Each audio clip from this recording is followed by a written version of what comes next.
Welcome back. This is Good Morning Namibia. Namibia faced two outbreaks of cholera in 2025.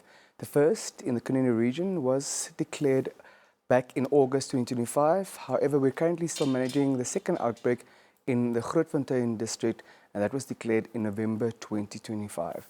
Joining us with more on the status of the current outbreak in Grootfontein is the Health Director of the Otjozondjupa region, Timotheus Gerbhado. Good morning, sir, and welcome to Good Morning Namibia.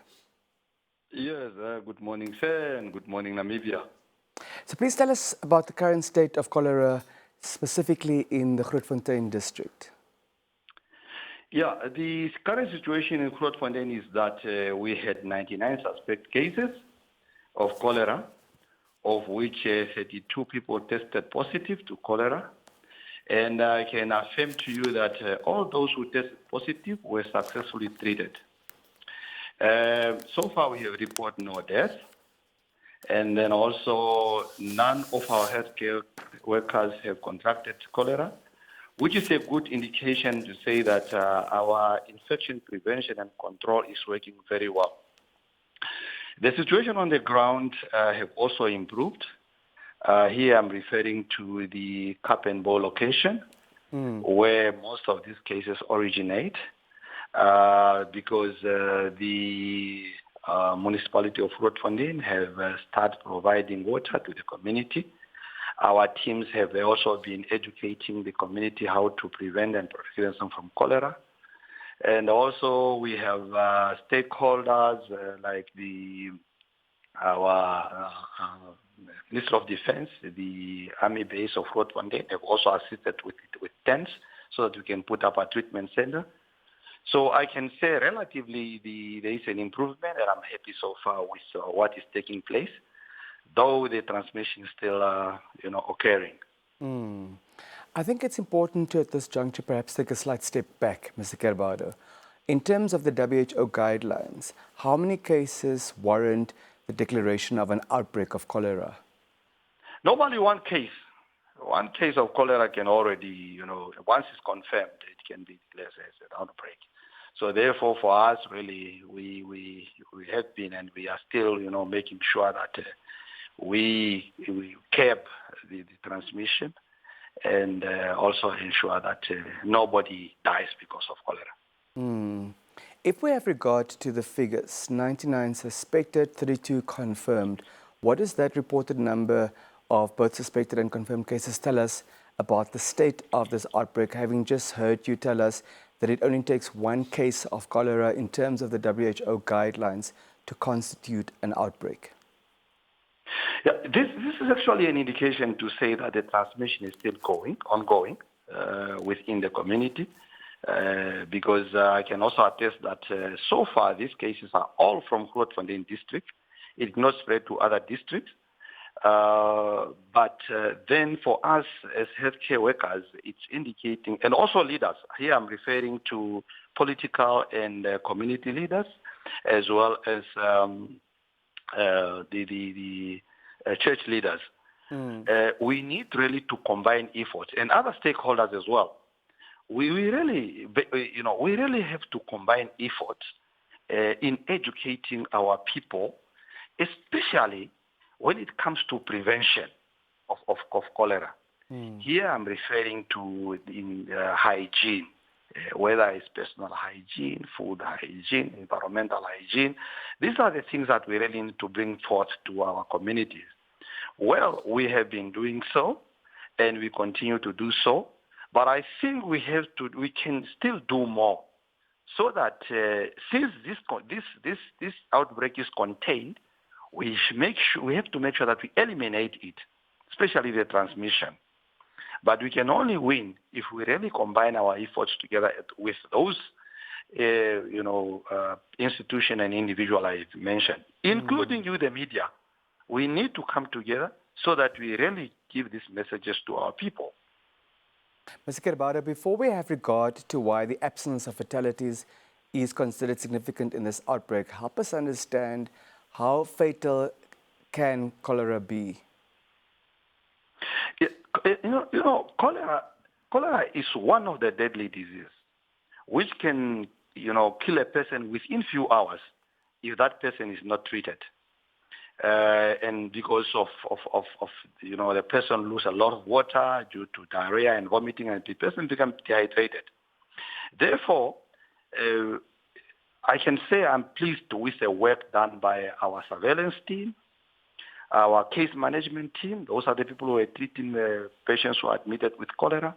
Our risk communication and engagement team, the coordination team, as well as our stakeholders, as I mentioned earlier, because these are the people who make sure that the people got the messages, they report early to our health facilities, and they got the treatment they needed, and that is why we did not record any death, which is really significant to us as a region, and also is significant to us as Namibia, that we had an outbreak, but we make sure so far nobody have died.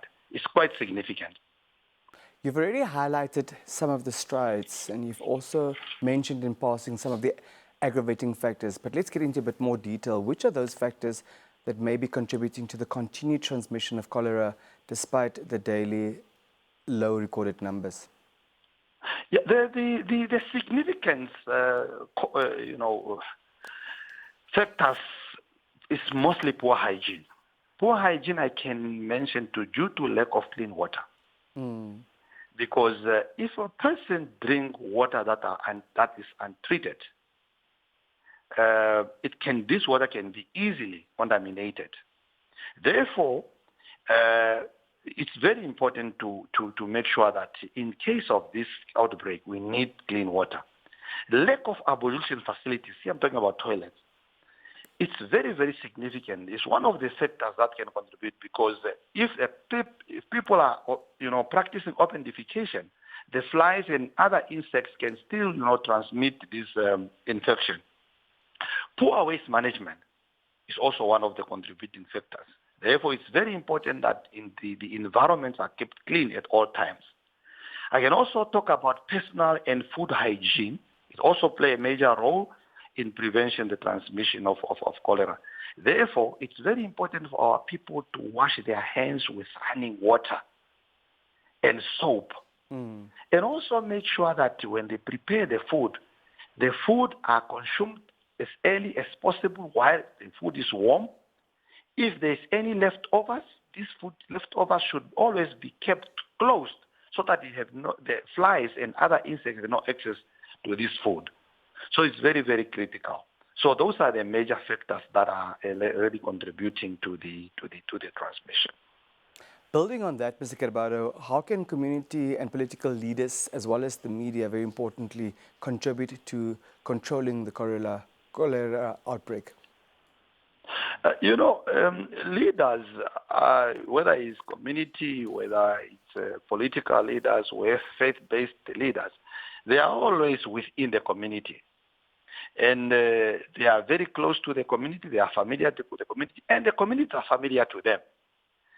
It's very important for them to give this information, especially the preventative measures that we are always thinking about, that I just also mentioned about, especially the hygiene. And these are people who are also entrusted by the community. When they give this information to the community are likely to take it serious. I'm not saying that they are not taking our information seriously, but I'm saying that they are more significant to these community members. You, the media, you are playing a very crucial role in informing and educating our community, because almost every Namibian has access to the radio or to the TV or even to social media. So therefore, it's very important for you also, you are already on board, but to do more, to educate our people, especially in the Otjozondjupa region, specifically in the Grootfontein district, about the prevention, and also to make sure that those that are having symptoms, they access to our health facility to get a treatment as soon as possible. So please, let us combine effort as leaders and as media. As we wrap up our conversation this morning, Mr. Gerbhado, what is your message to the community of Grootfontein in particular and the Otjozondjupa region at large? Yeah, my message to my community here in Otjozondjupa and specifically in Grootfontein is that let us remain vigilant. Remain vigilant, and you should practice hand hygiene by washing your hands with running water and soap. We have, from the health and social services and our stakeholders, we have put up tippy taps in the community.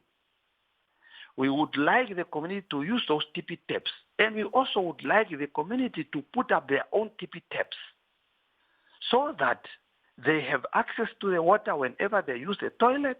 They should also educate the children to use these tippy taps.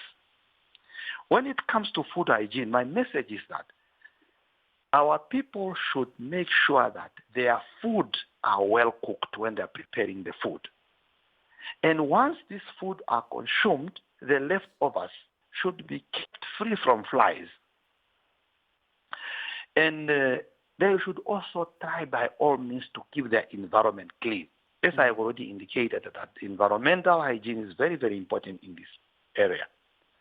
And then I also specifically for Grootfontein, if they, not only Grootfontein, but let me say for the whole Otjozondjupa, if there is any person with signs and symptoms of cholera, which is diarrhea and vomiting, I mean watery diarrhea, this person must immediately report him or herself to our health facilities. So now specifically for Grootfontein, there are infrastructures that are put up by the municipality and other relevant stakeholders within the Cap and Bow community. These are water infrastructures. I'm talking about the water tanks and also the water pipes and the taps. Please let us make sure that these facilities are guarded jealously. They should not be vandalized.